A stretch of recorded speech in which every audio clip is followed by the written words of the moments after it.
நடுக்கடலில் விபத்தில் சிக்கி ஒரு உடைந்த மரக்கட்டையோடு மரணப் போராட்டம் நடத்தும் ஒரு மீனவனின் கதை. தப்பிக்க நினைக்கும் போது அவர் கண்ணில் படும் ஒரு பழங்காலத்து பேய்க்கப்பல். அங்கே அவருக்காக காத்திருக்கும் அந்த விவரிக்க முடியாத கடல் அரக்கனிடமிருந்து அவர் எப்படி தப்பித்தார் என்பதை பார்க்க வீடியோவை முழுசா பாருங்க. பெருங்கடலின் ஆழம் எப்போதுமே மனிதர்களுக்கு புரியாத புதிர். நிலப்பரப்பில் வாழும் மனிதன் இயற்கையை தன் கட்டுப்பாட்டில் வைத்திருப்பதாக நினைத்துக் கொள்கிறான். ஆனால் எல்லையற்ற நீர்ப்பரப்பின் நடுவே ஒரு மரத்துண்டில் தனியாக கைவிடப்படும் போதுதான் அவர் எவ்வளவு பலவீனமானவர் என்பது அவருக்கே புரியும். கதிரேசன் ஒரு 45 வயது மீனவர். பாரம்பரியமாகவே கடலோடு வாழ்ந்தவர். அவருக்கு கடல் தாயை போன்றது. ஆனால் அன்றைய இரவு அந்த தாய் அவருக்கு யமனாக மாறுவாள் என்று அவர் சற்றும் எதிர்பார்க்கவில்லை. வழக்கம் போல அன்றைய மாலையும் தன் சிறிய விசைப்படகில் கடலுக்குள் சென்றார். அவருடன் வேறு யாரும் வரவில்லை. பொதுவாகவே அவருக்கு தனியாக கடலுக்குள் செல்வது பிடிக்கும். அமைதியான அந்த நள்ளிரவில் கரையிலிருந்து பல மைல்கள் தொலைவில் அவர் வலைகளை விரித்திருந்தார். வானத்தில் நிலவு பிரகாசமாக இருந்தது. ஆனால் திடீரென்று காற்றின் திசை மாறியது. கடல் அலைகள் வழக்கத்திற்கு மாறாக எழும்பத் தொடங்கின. வானம் கருகருவென இருண்டது. விண்மீன்கள் அனைத்தும் மறைந்தன. ஒரு பயங்கரமான புயல் அவரை சூழ்ந்து கொண்டது. விசைப்படகு அலைகளின் சீற்றத்திற்கு தாழாமல் பந்தாடப்பட்டது. கதிரேசன் படகை திருப்ப முயன்றார். ஆனால் எஞ்சின் பழுதடைந்து நின்றது. ஒரு பிரம்மாண்டமான அலைமலையைப் போல எழும்பி படகின் மீது மோதியது. படகு தலைகீழாக கவிழ்ந்தது. கதிரேசன் ஆழமான இருண்ட கடலுக்குள் தூக்கி வீசப்பட்டார். மறுநாள் காலை விடிந்த போது புயல் ஓய்ந்திருந்தது. கதிரேசன் மெதுவாக கண்களை திறந்தார்.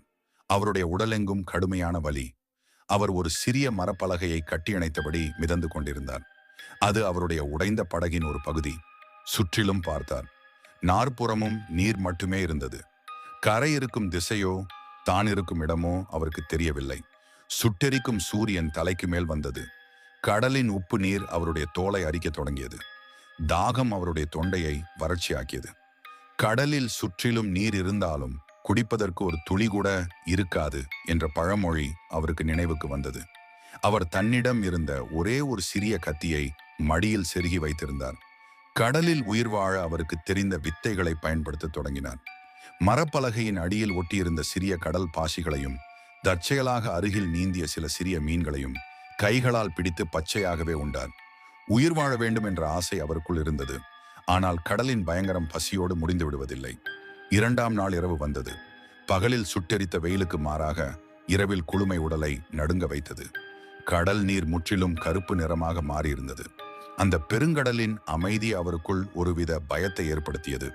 திடீரென்று அவர் மிதந்து கொண்டிருந்த மரப்பலகைக்கு அடியில் ஏதோ ஒரு பெரிய உருவம் நகர்வதை உணர்ந்தார்.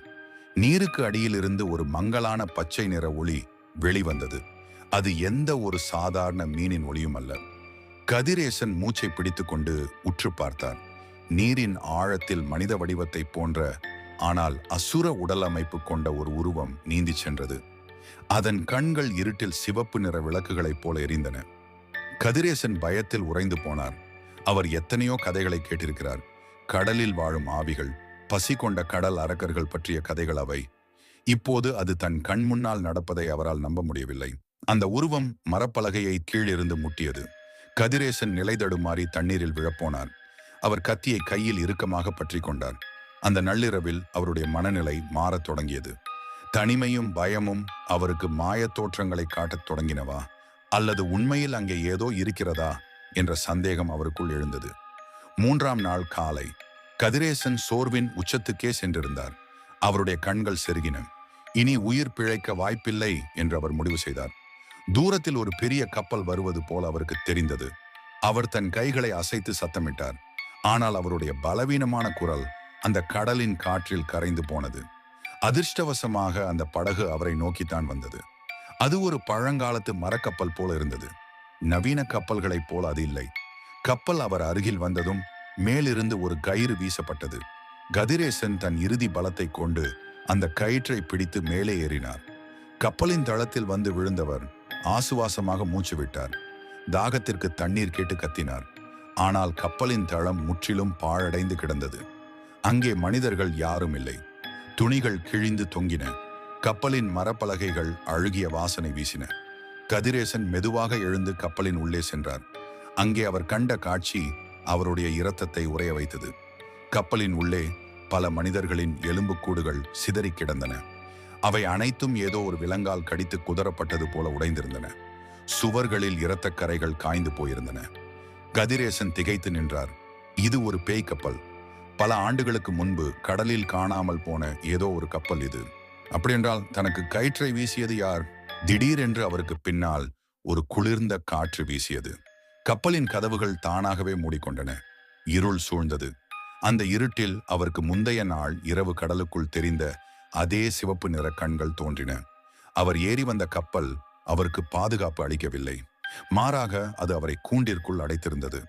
கடலின் ஆழத்தில் வாழும் அந்த அசுர சக்தி இத்தனை நாட்களாக அவரை கண்காணித்து தப்பியோட முடியாத இந்த கப்பலுக்குள் வரவழைத்திருக்கிறது என்பதை அவர் உணர்ந்தார். கதிரேசன் தன் கையில் இருந்த கத்தியை ஓங்கினார். மரணம் நிச்சயம் என்று தெரிந்த பின்பும் ஒரு மீனவராக அவர் சரணடைய விரும்பவில்லை. அந்த இருண்ட பேய்க்கப்பலின் உள்ளே எல்லையற்ற கடலின் நடுவே மனிதனுக்கும் மர்மமான அந்த அசுர சக்திக்கும் இடையேயான இறுதிப் போராட்டம் தொடங்கியது. அந்தகார கடலின் நடுவே பாழடைந்த அந்த பேய்க்கப்பலின் இருட்டு அறைக்குள் கதிரேசன் மரணத்தின் விளிம்பில் நின்றிருந்தார். சுற்றிலும் மனித எலும்புக்கூடுகள், காற்றில் அழுகிய சதை நாற்றம், காய்ந்து போன இரத்தக்கரைகள்.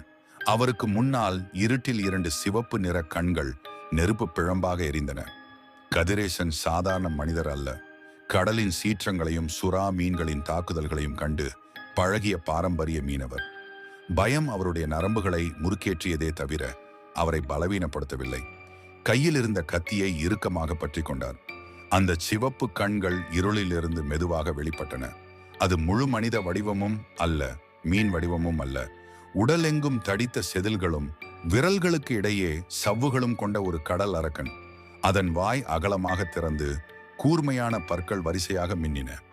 பல 100 ஆண்டுகளாக அந்த கடலில் பயணிக்கும் மாலுமிகளை வேட்டையாடி தின்னும் விவரிக்க முடியாத பசி அது. அரக்கன் கதிரேசனை நோக்கி பாய்ந்தது. கதிரேசன் சட்டென்று பக்கவாட்டில் உருண்டு தப்பினார். அரக்கனின் கூர்மையான நகங்கள் கப்பலின் மரசுவரை பெயர்த்து எடுத்தன. சுவரில் ஏற்பட்ட அந்த பிளவில் இருந்து ஒரு மெல்லிய சூரிய ஒளி உள்ளே நுழைந்தது. சூரிய ஒளி பட்டதும் அந்த அரக்கன் வலியால் அலறியது. அது பின்வாங்குவதை கதிரேசன் கவனித்தார். ஒளி இதற்கு வெளிச்சமாகாது, கதிரேசன் மனதிற்குள் உரைத்தார். அவர் தாகத்தாலும் பசியாலும் சோர்வடைந்திருந்தாலும் உயிர் பிழைக்க வேண்டும் என்ற ஆசை அவருக்குள் புதிய இரத்தத்தை பாய்ச்சியது. அந்த அறையின் கதவை நோக்கி ஓடினார். பூட்டப்பட்டிருந்த கதவை தன் முழு பலத்தையும் கொண்டு உதைத்தார். அழுகிய மரக்கதவு உடைந்து சிதறியது. அவர் கப்பலின் வெளித்தளத்திற்கு ஓடி வந்தார்.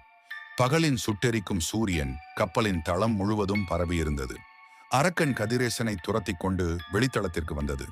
ஆனால் சூரிய ஒளியின் வெப்பம் தாங்காமல் அதன் தோல் உருகத் தொடங்கியது. அது பயங்கரமான குரலில் கத்திக்கொண்டே நிழல் மிகுந்த பகுதிகளுக்குள் மறைந்தது. கதிரேசனுக்கு புரிந்தது, பகல் நேரம் இருக்கும் வரை தனக்கு ஆபத்து இல்லை. ஆனால் சூரியன் மறைந்து இரவு வந்தால் அந்த அரக்கன் தன்னை உயிரோடு விடாது. அதற்குள் இந்த கப்பலை விட்டு தப்பிக்க வேண்டும், அல்லது இந்த அரக்கனை அழிக்க வேண்டும். அவர் கப்பலை சுற்றி பார்த்தார்.